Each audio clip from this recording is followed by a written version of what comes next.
Alors aujourd'hui, ça ne sera pas très compliqué. Ça va être un sujet simple. Si vous avez vu le titre dans notre pamphlet, ça s'intitule « Semer la vie ». Donc, on parle de la vie telle que Jésus l'entend dans l'Évangile. Semer la vie, toute notre vie, tout au long de notre vie. Et notre premier verset va être dans Deutéronome 30.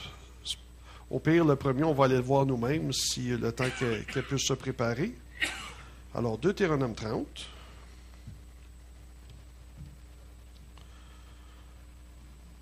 Puis, aussitôt que tu l'auras, laissez tomber, on l'a ici à l'avant. Alors là, Sylvain, toi, est-ce que tu vas être en mesure de faire le switch, comme on dit ici? Il y a des gens qui nous regardent de l'Europe, nos anglicismes, c'est un problème pour eux lorsqu'ils écoutent nos prédications. OK, alors, Deutéronome 30. L'Éternel dit, « J'en prends aujourd'hui à témoin contre vous le ciel et la terre. J'ai mis devant toi la vie et la mort, la bénédiction et la malédiction.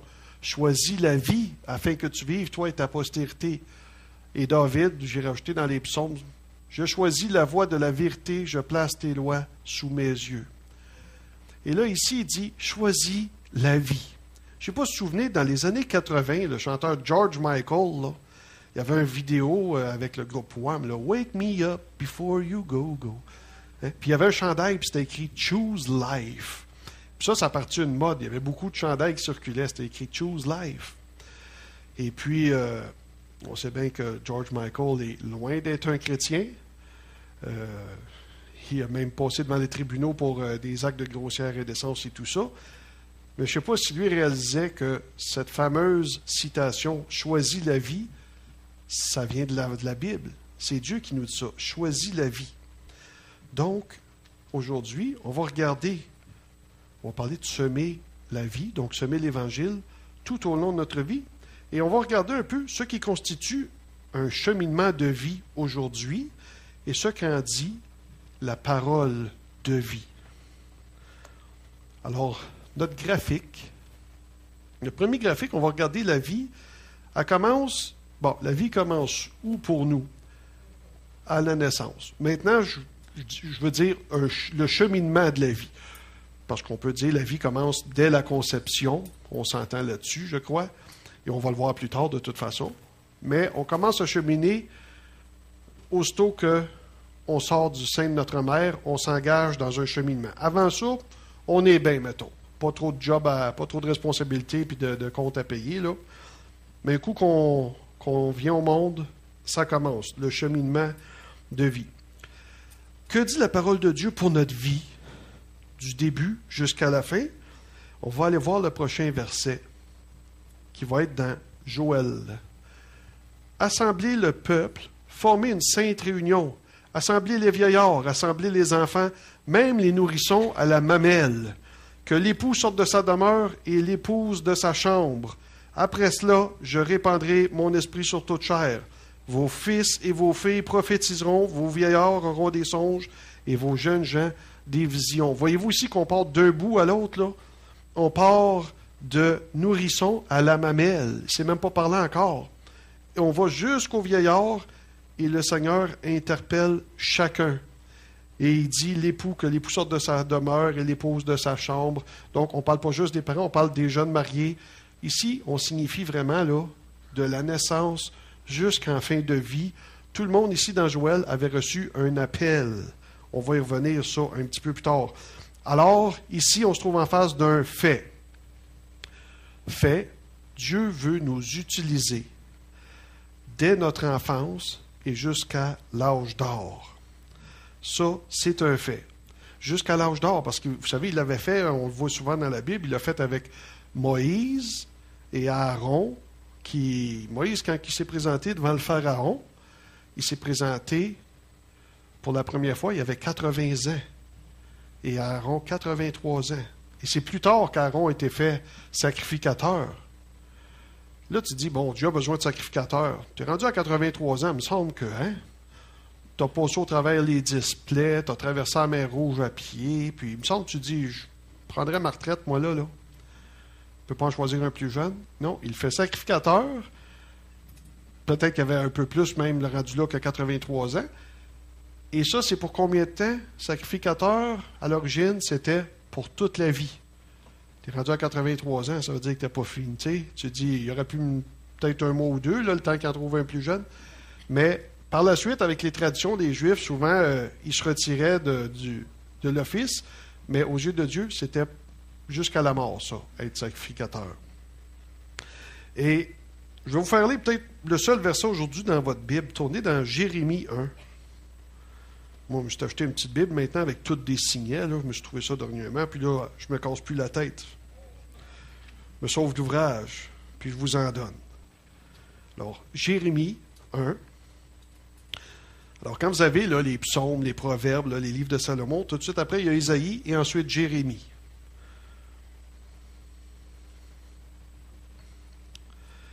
Et au premier chapitre, je vous lis à partir du verset 4, Jérémie nous dit ceci. La parole de l'Éternel me fut adressée en ces mots. Ainsi que je t'ai formé dans le ventre de ta mère, je te connaissais. Et avant que tu sois sorti de son sein, je t'avais consacré, je t'avais établi prophète des nations. Je répondis, ah, Seigneur éternel, voici, je ne sais point parler, car je suis un enfant. L'Éternel me dit, ne dis pas, je suis un enfant, car tu iras vers tous ceux auprès de qui je t'enverrai, et tu diras tout ce que je t'ordonnerai. Alors, ici, le terme enfant peut vouloir dire un enfant ou un adolescent. C'est quelqu'un, en tout cas, qui, selon la définition, n'a pas fini encore sa croissance, pas totalement. Donc, encore une fois, toutes les étapes de la vie, dès l'enfance, Dieu peut nous appeler à faire quelque chose. Voyons, on parlait du camp d'été tout à l'heure.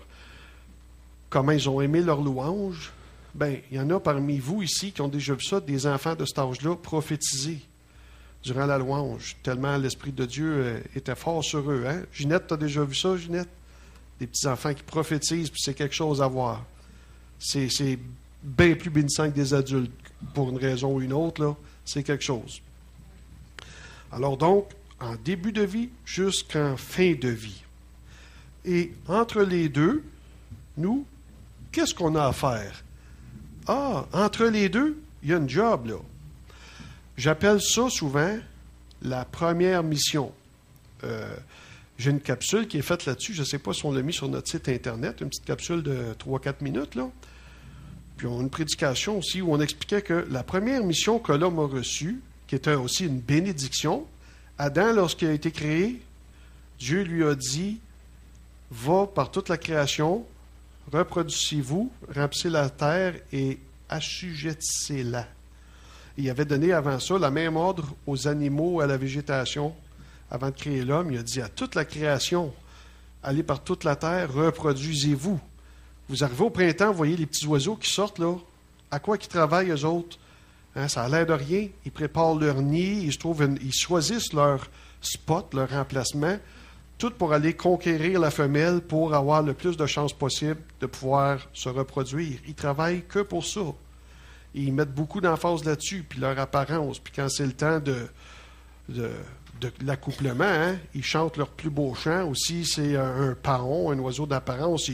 Il se gonfle, puis il essaie, tu sais, c'est toujours dans le but de se reproduire. Tout fonctionne comme ça.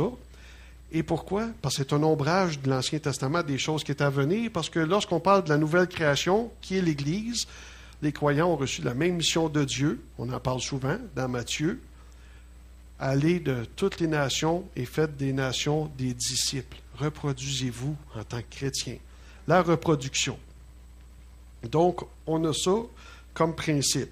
Alors ça vient après la naissance, n'est-ce pas? Évidemment.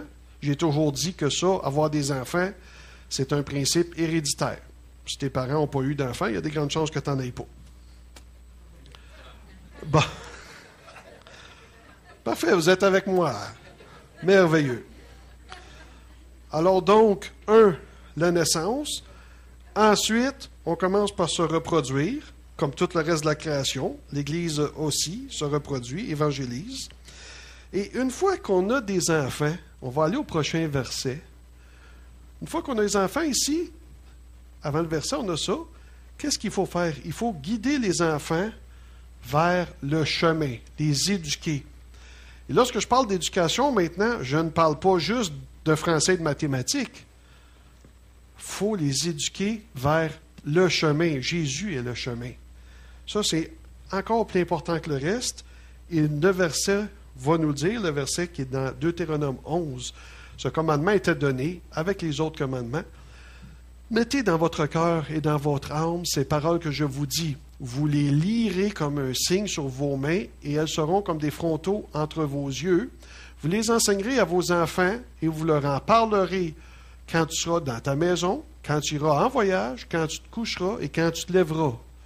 Puis même entre les deux, si possible. Tout le temps. Parce que ça dit, tu médites la loi de l'Éternel jour et nuit. Tu enseignes toujours ça à tes enfants. C'est un principe. Et là, avec le graphique qu'on avait vu, on voit ici qu'on a un principe de, si on veut, un cycle de vie. La naissance, l'âge d'or et des choses qu'on fait se reproduire. Donc, ça fait partie, on dit, des besoins fondamentaux. Et ça fait partie des cycles de vie. En principe, si vous êtes béni, vous vivez ces choses-là. Moi, il ne m'a pas été donné d'avoir d'enfants, mais je vais me déclarer béni quand même. Je vais essayer de faire des conversions, un autre genre de reproduction, de donner ce que Dieu m'a donné, la vie éternelle. Mais pendant tout ce cheminement, ce cycle de vie-là, il y a plusieurs étapes. Donc, Satan, lui, qu'est-ce qu'il fait pendant ce temps-là? Il vous laisse aller tranquille, vas-y, mon gars, fais ce que tu as à faire, puis il va faire ce que j'ai à faire. Ah, il fait ce qu'il a à faire. C'est de vous empêcher de vous faire ce que vous avez à faire. Puis donc, comment il fait ça? Il s'attaque à toutes les étapes, en commençant par le début. Donc, qu'est-ce qu'il fait? Il s'attaque à la naissance. L'avortement. Vous savez, ça fait déjà 30 ans qu'on a ça, ce problème-là. C'est une loi qu'on a passée il y a environ une trentaine d'années. Ouais, on était encore une fois ici des pionniers planétaires. Il n'y en a pas beaucoup. Quelques-uns ont eu cette loi-là avant nous, mais on faisait partie des premières nations à légaliser ça, l'avortement. Je vais vous envoyer dans un verset, on va regarder qu'est-ce qu'en dit le Seigneur dans sa parole. On va le voir maintenant, le psaume 139. Et les versets, psaume 139, 13, 15. C'est toi qui as formé mes reins. Alors David parle à l'Éternel. C'est toi qui as formé mes reins, qui m'as tissé dans le sein de ma mère. Mon corps n'était point caché devant toi lorsque j'ai été fait dans un lieu secret, tissé des profondeurs de la terre. Pourquoi il dit tissé dans les profondeurs de la terre? Bien, l'homme est poussière. Il parle du corps. Alors, on sait que, vous savez, Adam, lorsque c'est écrit l'homme, le vrai terme, là, ça serait un terme qui se rapproche plutôt de argile, la terre glaise, le glaiseux, l'homme. On est fait de poussière. Et il dit, c'est toi, Éternel, c'est Dieu qui est à l'action dès la conception. Prochain. Quand je n'étais qu'une masse informe, un fœtus, tes yeux me voyaient, et sur ton livre étaient tous inscrits les jours qui m'étaient destinés avant qu'aucun d'eux existe. Alors, c'est en train de nous dire que, même au niveau embryonnaire, c'est Dieu qui est à l'œuvre dans le ventre de la mère. Et que Dieu a déjà pour nous une destinée, un but, des plans pour nous. Dès au stade embryonnaire, dans Jérémie, on a lu tantôt, il dit, Dieu nous connaissait, et là on vient de voir, il avait pour nous un plan, une destinée. Et ça veut dire que quand on participe à un avortement, qu'est-ce qu'on fait? Participer à un avortement, que ce soit décisionnel, la mère qui prend la décision, ou que ce soit le médecin qui participe physiquement, participer à un avortement, c'est donc s'immiscer dans les plans de Dieu pour les interrompre. Inconsciemment, un non-croyant ne le sait pas, mais si je me fie à ce que la Bible me dit, si Dieu a un plan pour chaque bébé dans le ventre de sa mère dès le stade de la conception, participer à un avortement, c'est de s'immiscer dans les plans de Dieu pour les interrompre, de faire de quoi de grave, autrement dit. En tout cas, je n'irai pas trop loin, mais tu sais, c'est presque mettre des bâtons dans les roues du Saint-Esprit. Et quand on parle des plans de Dieu, je vais vous montrer une petite vidéo de seulement 40 secondes. Ça nous parle de quelqu'un qui a failli être avorté lorsqu'il était plus jeune, mais Dieu avait des plans pour lui. On y va avec ça. C'est tout simple. Le futur de cet enfant est un foyer brisé. Il sera abandonné par son père. Sa mère célibataire se battra pour l'élever. En dépit des épreuves qu'il endurera, cet enfant deviendra le premier président afro-américain. La vie. Imaginez le potentiel. Alors, comprenez-vous, Barack Obama est un homme, évidemment, qui a marqué l'histoire, mais qui a été élevé par une mère monoparentale que son père avait abandonnée, qui aurait très bien pu choisir de se faire avorter. Vous savez, avec la loi passe, là, moi, j'en connaissais qui allait se faire avorter aux États-Unis. Ça n'a jamais... c'est ça, tu sais. Ça aurait pu arriver. Mais Dieu avait des plans pour lui. Dieu a un plan pour chaque enfant dès le ventre de sa mère. Et je trouve ça vraiment merveilleux quand je dis. Puis des exemples comme ça, on pourrait en avoir plein, je suis certain. Tu sais, c'est pas toujours évident de garder un enfant dans des conditions de pauvreté, mais il faut espérer qu'il peut y avoir des grandes choses pour lui. L'avortement au Québec, savez-vous ce que ça représente? Ça représente, on me dit, 30 000 morts, meurtres. Moi, j'appelle ça du meurtre. C'est mon opinion. On a encore ici, la loi nous protège dans le droit à la libre expression de nos opinions. 30 000 meurtres par année, ça. Si les cliniques d'avortement seraient ouvertes 24 heures sur 24, 7 jours par semaine, ça représenterait un bébé tué à toutes les environ 18 minutes en moyenne. Alors déjà, depuis le début de l'Assemblée, là, il y aurait déjà 4 enfants de mort. Si je calcule qu'une clinique d'avortement, je ne sais pas comment ça fonctionne. Si je suis ouvert de 9 à 5 du lundi au vendredi, bien, ça veut dire qu'un bébé environ aux 4 minutes se fait tuer durant les heures d'ouverture d'une clinique d'avortement, juste au Québec, là. Pas au Canada, pas en Amérique, seulement au Québec. En 30 ans, là, ça fait 900 000 décès. Dernièrement, quelqu'un demandait où est-ce qu'ils sont passés les leaders au Québec? Où sont-ils? Bon, on a tué 900 000, là, depuis que la loi sur l'avortement est passée. Il pouvait peut-être avoir une couple de bons premiers ministres là-dedans. Mais on les tue. On s'immisce dans les plans de Dieu. Alors ça, c'est le jeu de notre ennemi. Donc, la première loi qu'on a passée ici, et que je dis que c'est Satan qui a fait passer ça, c'est la loi sur l'avortement. Le bébé en être, est-ce que c'est déjà une personne, bibliquement parlant? On va aller voir le prochain verset, Luc 1, 41. Et là, on parle ici de la mère de Jean-Baptiste lorsqu'elle est enceinte de Jean-Baptiste et qu'elle rencontre Marie qui est enceinte de Jésus. Dès qu'Élisabeth a entendu la salutation de Marie, son enfant tressaillit dans son sein et elle fut remplie du Saint-Esprit.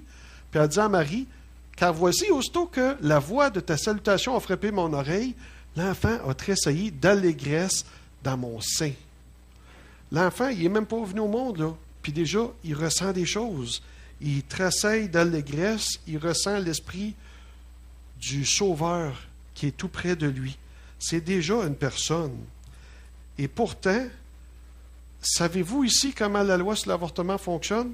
Depuis un an, et on en a parlé dans une entrevue qu'on a sur notre site encore, sur l'Internet, mais très peu de gens savaient ça jusqu'à tout récemment. Au Canada, jusqu'à combien de semaines de grossesse il vous est permis d'aller vous faire payer un avortement chez le médecin? 20 semaines? Moi, avant, je pensais que c'était 3 mois. Quelqu'un vient de dire 20 semaines, 5 mois. Là, moi, vous le dire. Il n'y a pas de loi là-dessus au Canada. Tout ce que ça dit, c'est que c'est permis l'avortement. Ce qui fait que, vous ne le saviez peut-être pas, mais au Canada, là, vous avez le droit de vous faire avorter quelques heures avant l'accouchement de votre enfant. Et c'est ça qui arrive, et les gens ne le savent pas. Le directeur d'une clinique d'avortement, et je fais attention de ne pas nommer de nom, des fois que mes informations ne seraient pas tout à fait exactes, mais j'ai les sources chez moi, ont révélé que lui, il envoie toutes les années des femmes se faire avorter au Texas. Pourquoi? Bien, c'est parce que passé 5 mois, ici, ils n'ont plus tellement la technologie pour le faire. Ils les envoient à une clinique du Texas qui ont cette technologie. Mais c'est quand même payé par le gouvernement du Québec, là, par l'assurance maladie du Québec. Ce qui fait que lorsqu'une femme s'en va là, ça vous coûte à vous 8 à 10 000 $. Pas mal plus cher qu'un avortement ici, là. Mais c'est fait. Et moi, j'ai des vidéos chez moi, je les avais transmises une fois aux anciens, où on voit en Espagne des femmes se faire avorter quelques jours avant l'accouchement. Donc, ça fait vraiment mal au cœur, ce que tu vois là. C'est pas tout caché dans un tuyau de balayeuse. Mais ça se fait ici, au Canada. Ici, au Canada, 2-3 heures avant l'accouchement, vous pouvez changer d'idée, vous faire avorter. C'est légal et on vous le paye, et puis c'est pas un meurtre.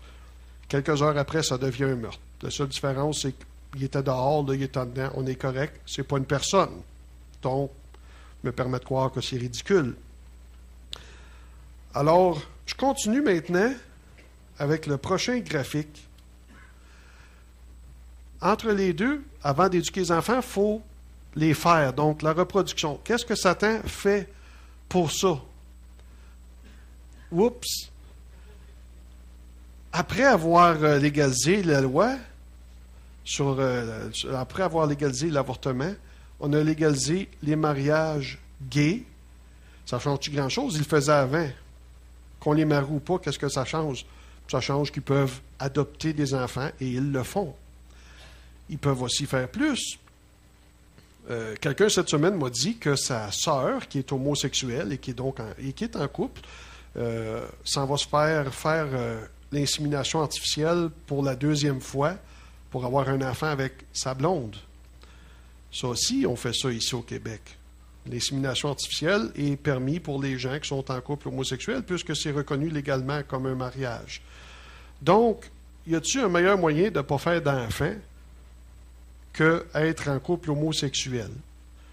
Hein? Ça va très mal. Moi, je disais ça à la blague avant, lorsque on parlait que les homosexuels voulaient avoir le droit d'avoir des enfants parce qu'ils voulaient des droits égaux. Alors, je disais, je suis en faveur qu'ils aient des droits égaux. Et donc, je suis en faveur, comme vous et votre époux ou votre épouse, qu'ils puissent avoir un enfant s'ils réussissent à s'en faire un.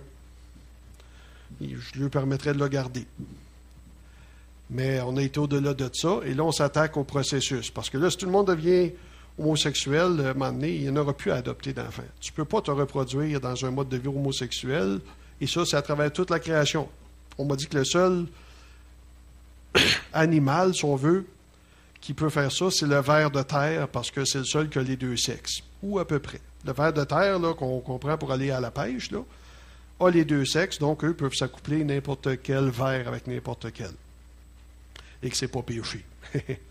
Mais c'est comme ça. C'est dans toute la création. Alors, évidemment, on sait qu'est-ce qu'il y en est. On n'ira pas voir de verset pour ça. Lui, on va le passer plus vite, mais on sait qu'est-ce qu'il y en est. C'est bel et bien péché, selon la Bible, l'homosexualité. Cependant, je continue de dire que c'est des gens qu'on ne doit pas persécuter, qu'on doit aimer et ne pas éprouver de haine. Ils ne sont pas pires qu'un couple en adultère ou qui ne sont pas mariés et qui vivent aussi dans le péché. Ils sont pécheurs. Mais c'est un beaucoup plus gros défi de suivre le Seigneur lorsqu'on a ce défi-là dans sa vie, cette attirance-là envers les gens du même sexe. Comme pour quelqu'un qui peut avoir des problèmes de maladie mentale ou des problèmes d'alcoolisme ou quoi. C'est un plus gros défi de suivre le Seigneur. Donc, c'est des gens qui ont besoin de notre encouragement lorsqu'on leur témoigne.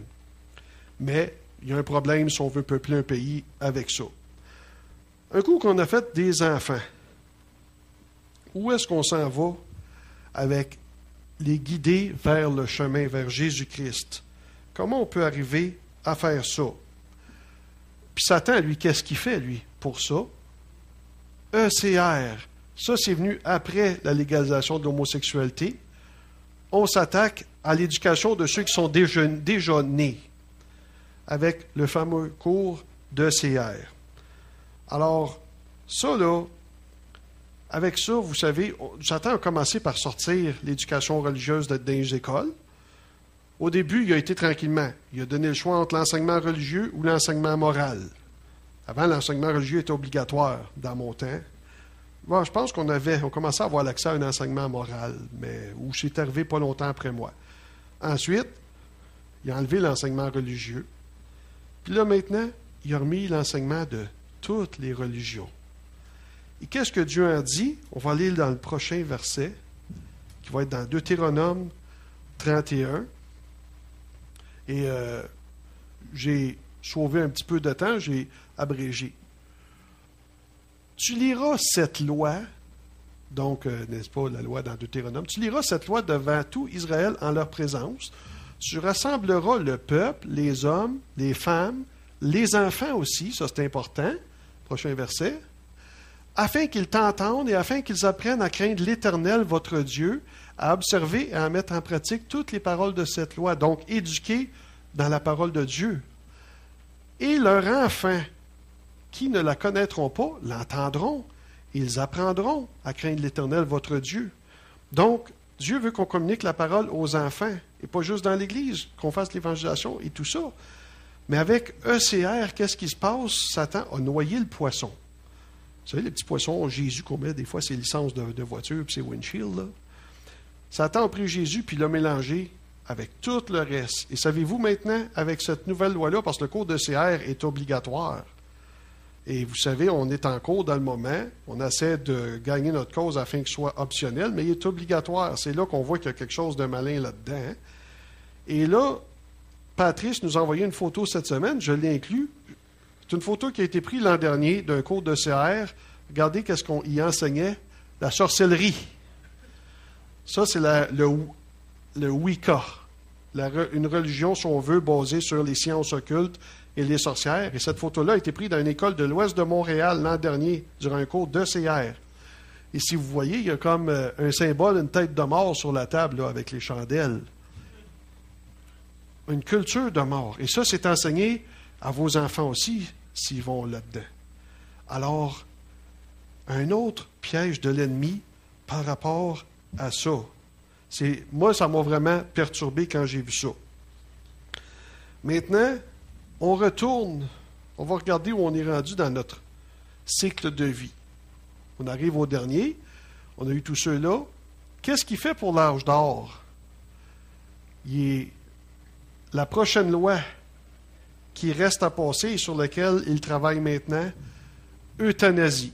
Ceux qui ont pas réussi à avorter, qui n'ont pas réussi à stériliser, puis qui n'ont pas réussi à détourner de la vérité par ECR, si on peut les euthanasier, hein, on lui fait mal un peu, un petit cancer, n'importe quoi, là, plouc, vite avant qu'il accepte le Seigneur, là, puis peut-être tantôt. Vous savez, c'est quoi la fameuse crainte? Personne n'est pour l'acharnement thérapeutique, mais la crainte, c'est qu'à un moment donné, ça devienne un peu trop facile, puis qu'on décide pour la personne qui est mieux mort que vivant. C'est toujours ça, la crainte. Et vous savez que dans le moment, il y a une genre de commission qui se promène dans les principales villes du Québec pour entendre l'opinion des gens sur l'euthanasie, en vue de passer une loi. Bien, moi, je peux vous affirmer, personnellement, que c'est encore une fois des sociétés secrètes, je nomme pas laquelle en particulier, mais je sais laquelle, qui sont encore derrière ça. Puis comment je le sais, c'est que un des hauts gradés de la métropole, de la région de Montréal, me l'a dit lui-même. C'est nous qui est derrière ça. On est en train de préparer un moratoire pour l'euthanasie. Il me l'a affirmé lui-même. Avec sa canne à la main, avec tous les symboles et tout et tout. Donc, et puis il dit, ça va passer. On va y voir, ça va passer. Alors là, dans le moment, on fait une commission, on se présente dans les villes, il passe une petite annonce dans le journal pour dire si vous avez de quoi à dire là-dessus, on va vous entendre, préparez-vous. Puis ils savent bien que les gens écoutent métro, boulot, dodo, personne ne va y aller. Mais le Seigneur, dans le moment, il y en a qui se sont présentés, il y a des médecins, des chrétiens, des médecins qui ne sont pas pour ça, et qui parlent, les étudiants en médecine, qui parlent des nouvelles médications contre la douleur qui sont en train de se développer, qui fait que bientôt la douleur va se contrôler beaucoup mieux. Ça serait donc un peu trop tôt pour tout de suite légaliser une solution qui sera peut-être réglée dans quelques années. Le problème de la souffrance, autrement dit, en fin de vie. Mais il y a beaucoup plus de gens qui vont être pour l'euthanasie, qui vont aller parler là, et il y a des grandes chances que ça passe, à moins que Dieu nous fasse grâce. Mais le Québec a vraiment une histoire moi j'appelle ça rendu là, une culture de mort. Quand tu vois là qu'on est rendu là, puis on veut aller de l'avant, c'est pas normal. Quand je me souviens que dans les années 70, on nous chantait « On est 6 millions, faut se parler ». Puis en 2010, on a rien que 7. Puis le petit million de plus, là, je suis pas mal sûr que c'est des immigrés. Et plus qu'1 million. Autrement dit, on est moins de Québécois d'origine. On ne se reproduit plus. Et d'habitude, les gens qui arrivent au pays ont tendance à avoir plus d'enfants que nous et ne sont pas encore portés vers ces choses-là. Surtout s'ils sont musulmans. Je veux dire, ils ne vont pas vers l'homosexualité et ces trucs-là tout de suite. Ils vont peupler. Mais nous, on a ici au Québec, on promouvoit une culture de mort comme on voit rarement. Les lois sur l'euthanasie vont être comme les lois sur l'avortement. On va être encore un des premiers pays au monde à légaliser ça, ou plutôt une des premières nations, le Québec. C'est pas le Canada, mais le Québec va légaliser ça. Essaye. Puis ECR, on est encore pas mal les premiers à avoir quelque chose comme ça. Et puis les lois sur le mariage homosexuel, on dit qu'ils sont au Québec là, parmi les plus larges au monde. Donc, une culture de mort, c'est cela à quoi on fait face dans le moment. Alors, on va aller vers le prochain verset qui nous parle un petit peu de ça, dans Ésaïe. Seigneur nous dit ceci par rapport à l'euthanasie. Là, je veux aller chercher des versets pour chaque chose. « Je ferai de Jérusalem mon allégresse et de mon peuple ma joie. On n'y entendra plus le bruit des pleurs et le bruit des cris. Il n'y aura plus ni enfants ni vieillards qui n'accomplissent leur jour. Car celui qui mourra en 100 ans sera jeune. » Donc, ni enfant avorté, ni vieillard euthanasié. Et on dit celui qui mourra en 100 ans sera jeune. On considérait qu'il est mort vite, parce que le plan de Dieu, c'est d'être rassasié d'une longue vie, de longs jours. Et les 3 petits points, quand je vous mets 3 petits points, bon, la suite, c'était que le pécheur qui meurt en 100 ans, on va dire qu'il a été chanceux de se rendre là. C'est un peu... Donc, je vous mets des petits points comme ça. C'est pas pour être malhonnête face au verset, là, et le sortir de son contexte. Mais on dit, le méchant qui va se rendre à 100 ans, on va dire qu'il est vieux, mais on va dire que celui qui est juste, il meurt jeune à 100 ans. Maintenant, pourquoi je vous parle de tout ça aujourd'hui, entre autres? J'aime toujours avoir la partie plus importante, comment on peut l'appliquer à nous aujourd'hui. J'ai marqué l'âge d'or là, tout à l'heure. J'espère que c'est correct comme terme, parce que j'aurais dû vous demander avant, aimez-vous mieux qu'on marque carrément la vieillesse? On va marquer l'âge d'or. L'âge d'or, c'est mieux? Non? OK. Ils disent quoi? C'est difficile? Oui, c'est des jours difficiles. Mais l'âge d'or, je pense, c'est que on rêve tous d'une belle retraite.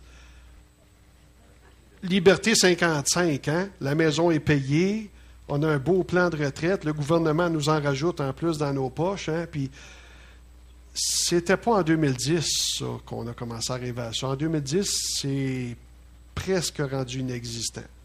Presque. Même ici au Québec, on est parmi les nations le mieux au monde, où on dit on vit le mieux au monde au Canada.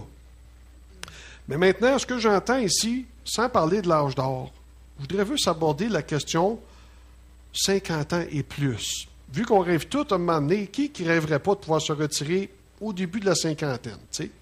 À mon âge, peut-être ça serait un peu jeune, là, je m'ennuierais encore un peu, là.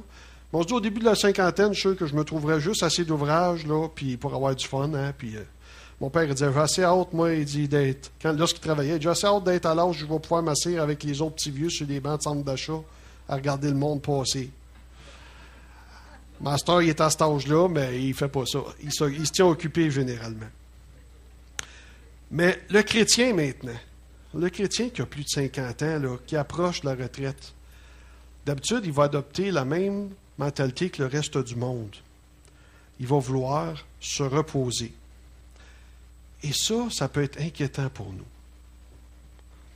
Parce qu'à un moment donné, j'ai entendu un chrétien parler ainsi, un chrétien de 50 ans, dire, ben nous autres, notre temps y est fait. À cette heure-là, c'est aux jeunes à prendre la relève. Nous autres, notre temps est fait, on a fait ce qu'on avait à faire dans l'Église puis pour le Seigneur, puis c'est aux jeunes à prendre la retraite. Puis là, tu dis, attends une minute, là, t'as pas 80, t'as 50. J'ai été choqué d'entendre ce genre de langage-là. Savez-vous pourquoi c'est inquiétant? Parce que j'apprenais de Serge, ça c'est des données du Journal de Montréal, que selon les projections actuelles, là, démographiques, dans 20 ans, la moitié de la population du Québec va être âgée de 50 ans et plus. Seulement dans 20 ans. Parce qu'on ne fait plus de bébés, comme je disais. On ne se reproduit plus. Parce qu'on a aussi mis l'argent au centre de nos vies, puis trop d'enfants coûtent trop cher, donc on ne fait plus d'enfants. Si 2 personnes ne font pas plus de 2 enfants, bien, la population reste au même point.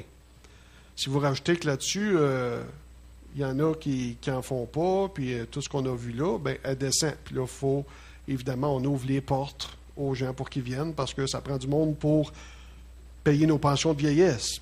Mais on me dit, dans 20 ans, il y a des bien bonnes chances que ça n'existera plus, les pensions de vieillesse du gouvernement. Alors, prenez cette réalité apparente-là. Qu'est-ce qu'on fait, l'Église, si dans 20 ans, la moitié de la population du Québec est rendue de 50 ans et plus? Parce que nous, les chrétiens, les conversions, on va y chercher là. Ça veut dire que dans l'Église, la moitié des chrétiens, il y a des bonnes chances qu'ils vont avoir 50 ans et plus. Et là, on dit, imaginez-vous pas une Église qui a moitié de 50 ans. J'ai bien dit et plus. Il va en avoir des 70, des 75, 80.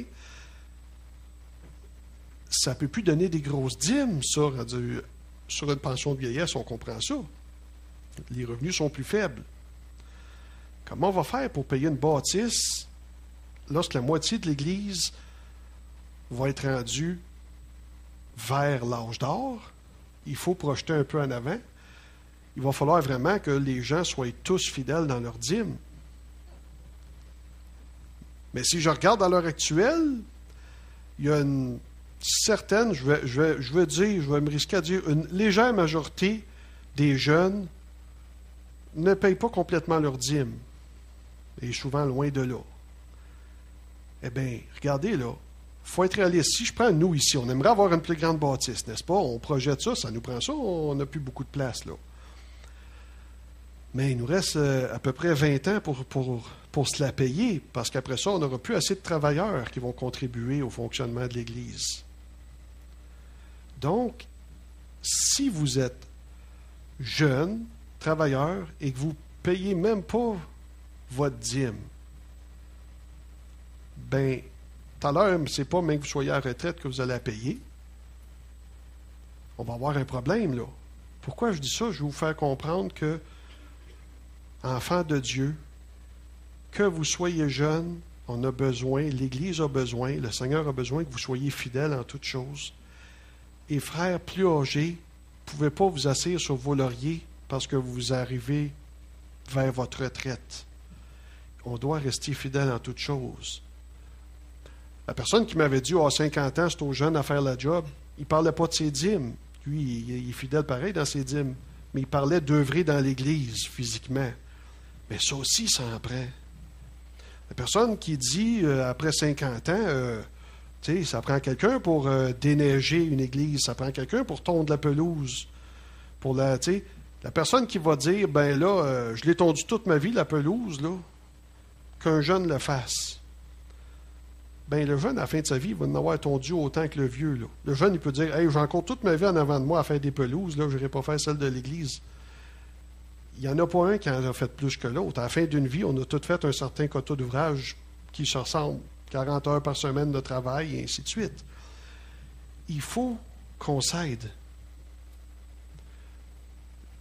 Tu te souviens, Gilles, on allait avant à l'église de Rosemère. C'est une église beaucoup plus grande qu'ici, justement. Il avait l'affaire, puis ça nous bénissait à l'époque. On allait de temps en temps, une couple de fois par année, là, comme en petit autobus, et on montait faire un dimanche, aller là pour être ressourcé et être béni. J'ai une personne qui prétend qu'elle va là depuis plusieurs années, depuis 10-15 ans qu'elle a été là, on and off, comme on dit. Là, dernièrement, sa mère est décédée. Alors, elle me dit, c'est le pasteur de Rosemère qui a été faire les funérailles. Mais ce qui arrive, cette personne-là ne paye pas sa dîme. Elle en donne de temps en temps. Elle a été 3 fois en voyage cette année. Mais c'est d'autres choses. Il y a toujours une bonne excuse pour aller en voyage. Là, c'est quelqu'un qui l'a peut-être aidé financièrement, mais en tout cas, personne ne l'aide pour la dîme. Fait qu'elle en donne des fois. Puis là, elle dit, pour les funérailles c'est mon pasteur qui est venu. Ah, tu es un pasteur, toi? Il dit, à quelle église tu m'as dit que tu allais? À Rosemère. Y vas-tu ou tu y vas pas? Elle dit, j'y vais. Des fois. Ouais, ça fait bien des fois par-ci puis des fois par-là, mais c'est pas souvent nulle part. Mais là, il dit, ton pasteur, premièrement, c'est que tu y vas une fois par 4-5 semaines. Je trouve ça presque un peu présomptueux de dire que c'est ton pasteur. Je le trouve gentil d'y avoir été, franchement. Il n'était pas obligé.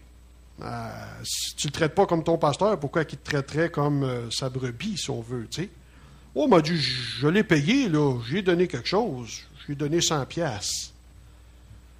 Gars, il dit, plutôt que de dire que tu l'as payé, qu'est-ce que tu en dirais? On va appeler ça une avance sur les milliers de dollars de dîmes que tu n'as jamais payé.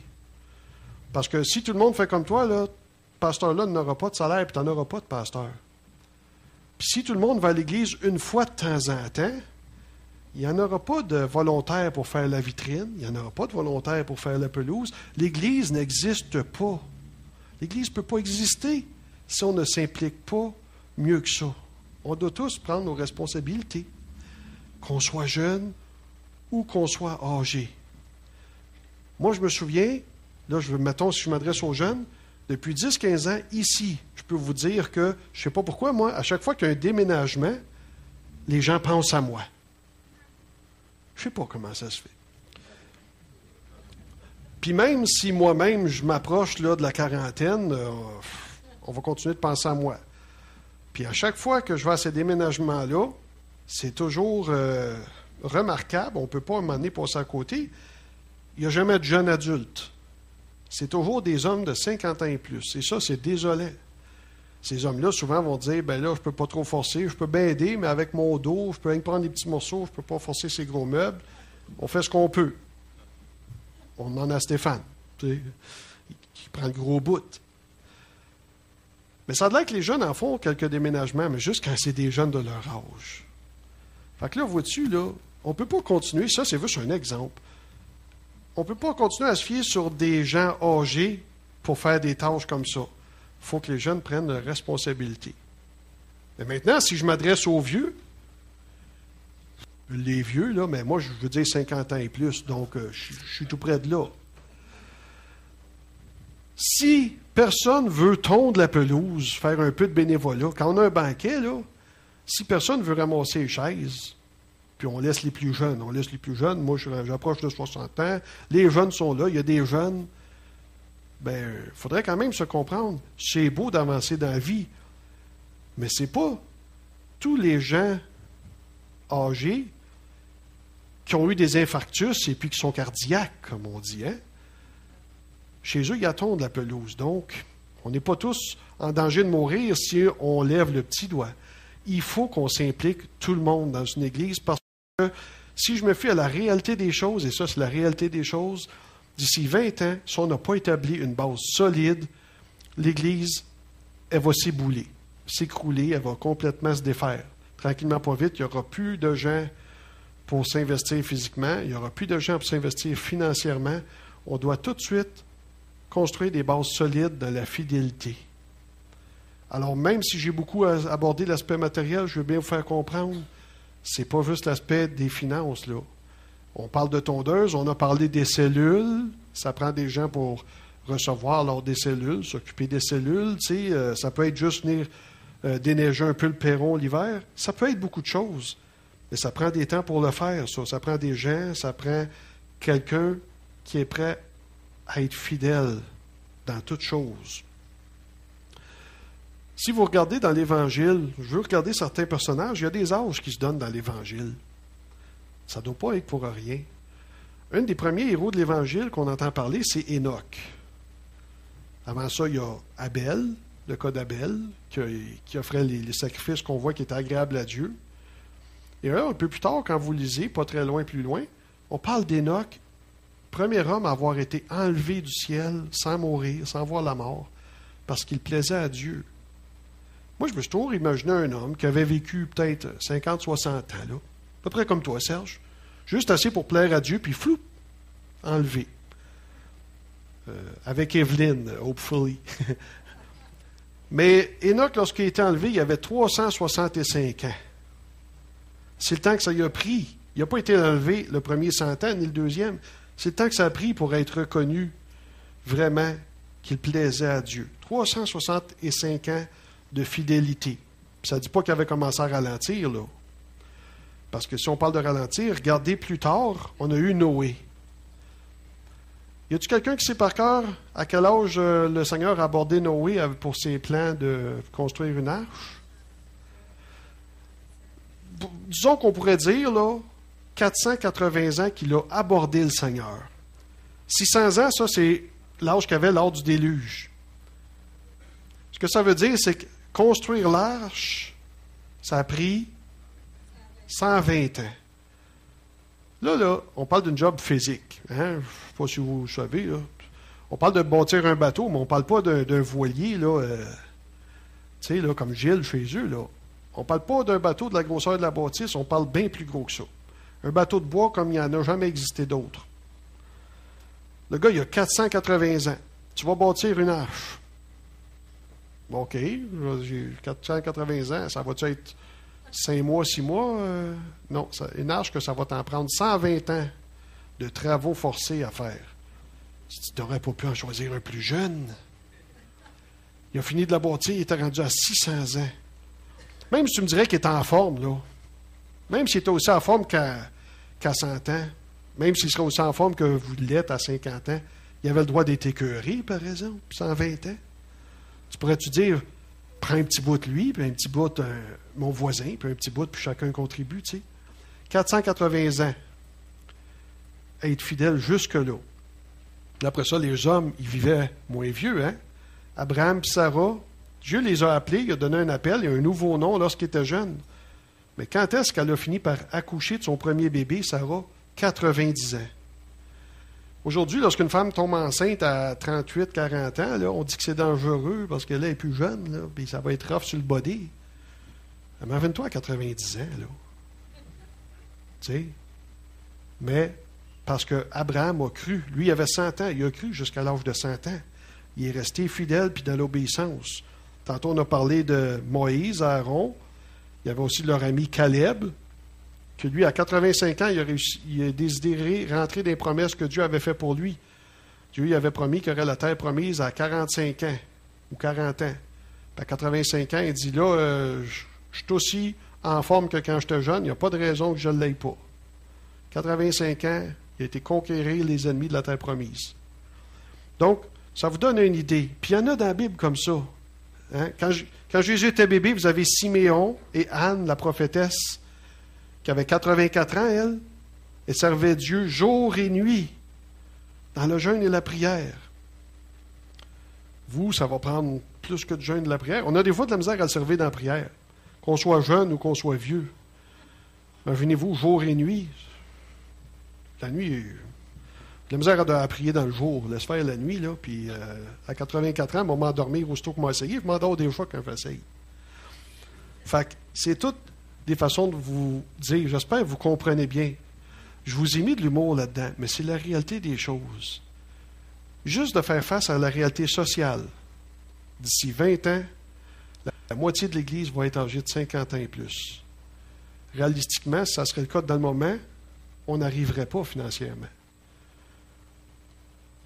La moitié de l'Église, mettons, on dit de 50 à 90 ans, ça ne fait plus des gros salaires.